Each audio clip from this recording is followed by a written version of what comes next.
అరే అట్లా కాదు రెడీ, ఎవరైనా జాతకాలు అడుగుతారు, లేదంటే నా శాలరీ కరెక్ట్ ఉందో లేదో అని చెప్పి శాలరీ స్లిప్ అడుగుతారు. వీళ్ళేంది రెడీ నా సిబిల్ స్కోర్ అడుగుతురా? సరే నేను అనుకుంటాలే.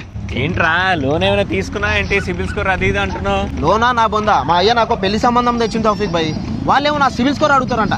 నా సిబిల్ స్కోర్ తోటి వాళ్ళకేం అవసరం నాకు అర్థమైతలేదు. అరే నాకు ఇప్పుడు అర్థమైందిరా. మొన్న ఇలానే ఎక్కడో ఒక అమ్మాయి వాళ్ళ డాడీ పెళ్లి క్యాన్సిల్ చేస్తాడంట, ఎందుకంటే పెళ్లి కొడుకు సిబిల్ స్కోర్ తక్కువ ఉందని.